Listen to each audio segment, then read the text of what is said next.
Hi, Mark. So, ganito yung ginagawa ko for rank checks.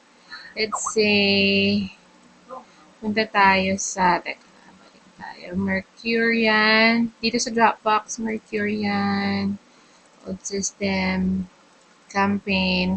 Let's say, halimbawa,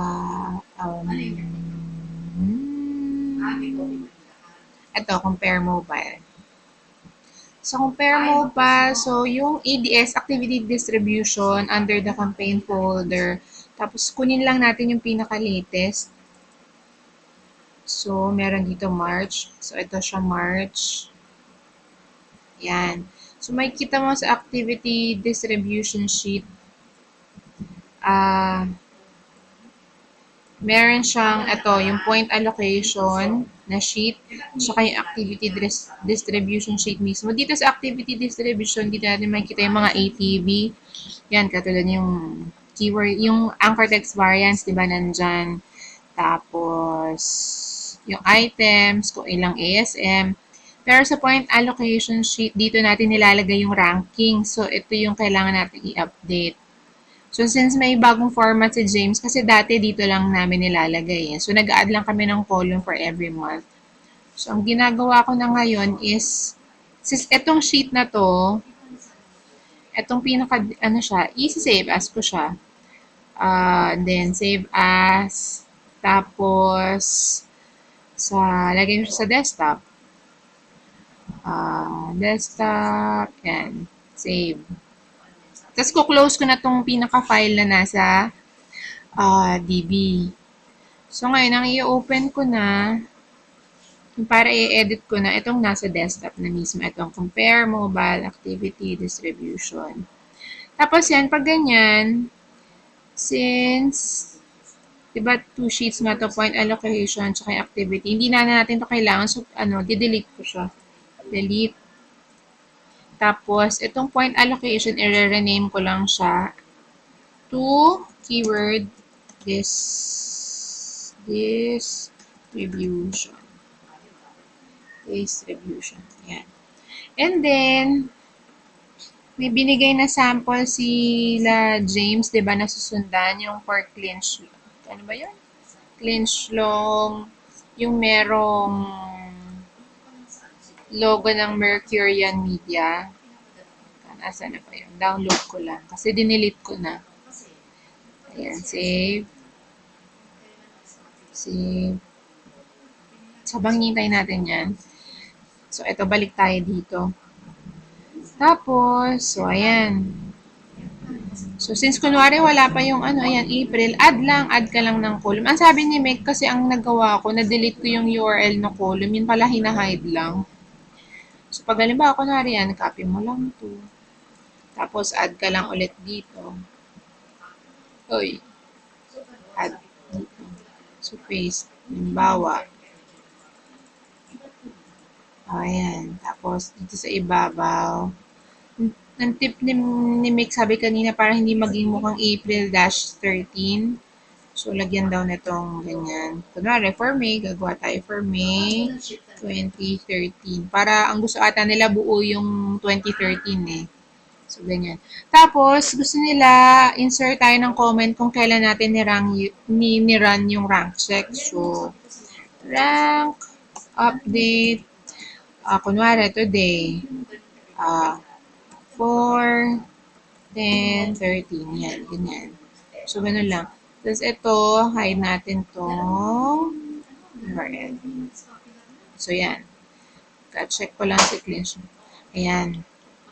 Ganito yung gusto nilang format, yung may logo. So, ang ginawa ko, since in-highlight ko tong 4 na rows. 1, 2, 3, 4. Copy. Tapos, punta ako dito. Ayan. Pinaste ko siya. Yan. Pagkatapos, usog lang natin to kasi masyadong haba. Yan. So, change na lang natin to kung ano yung client. Kasi ito, Compare Mobile, Australia, anong month. Kasi itong points package, di ba dun siya makikita dun sa pinadala rin ni Mick kanina na ito point benchmarks. Tsaka dito sa, nandito siya. Ano ba yun? Ano bang filing? Agile something. CRM ba yun? Ito. So, yung points package, dito siya makikita sa under clients database na sheet. So, hanapin natin si compare. So, compare mobile. Yung points niya under column I is 175. So, lalagay lang natin dito, 175. Yung number of landing pages and keywords, dun siya galing dito sa point benchmarks na yan. So, makikita mo na siya dyan. So, yan. So, yan. Nung nakopy ko na, ganyan. So, nakopy ko na. De-delete ko ngayon tong rows na hindi natin kailangan hanggang dito. So, 12. Ganyan. So, yan. Since gusto nila parehas ng format, lahat-lahat, so, ang gagawin ko ito, inaano ko rin yung niya, yung color. So, kung hanggang saan. So, ganyan. And then, i-fill natin siya ng gray. Tapos, font color is white. Tapos, itong mga ganyan. Mas dark na gray. Diba? Bakit ang bagal ngayon? Yan. Mas darker. Siguro itong nasa baba. Tapos, white din yung font. Pwede mong i-bold. Yan. So, ganun lang. So, ito rin ganun. Yung color niya kaparehas ng mga nandito sa taas. So, yun. Tapos, to get the rankings, halimbawa dito, ang ginagawa ko, kasi ito nag-run ako for parties online ngayon. Teka, tingnan ko nga kung tapos na. Ayan, tapos na. So, ito na yung data, kunwari, export results. Ako kasi sinisave ko sa desktop para madali kong mahanap. So, save. Tapos, sino ba yun?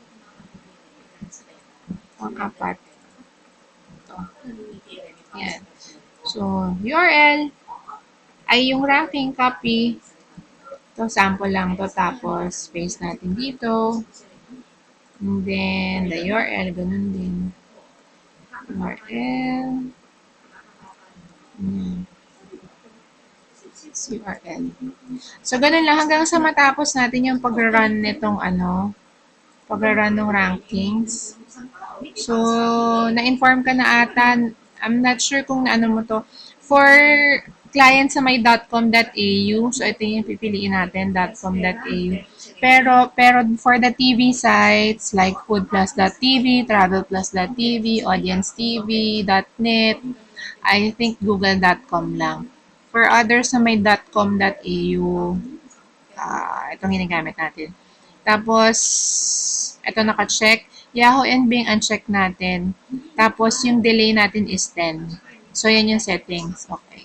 After nyan, pwede na tayo dito. Add multiple keywords. Inset lang the keywords. Type in the domain ng client. Tapos, run. Tapos, so yun. After natin ma-paste dito, since yung file name pa niya is activity distribution, i-save lang natin. I-rename na lang natin siya. So, ganun. Pwede mong gawing, kunwari, ito yun. Rename, sana siya? Ay, points. Rename, 2013. Compare mobiles.com, imbes na activity distribution, keyword distribution, report. So, yan, ganyan. So, that's it. So, itong file na to, pwede mo na siyang i-drag ulit sa Dropbox kung saang client siya. So, yun, drag na lang natin. So, that's it, Mark.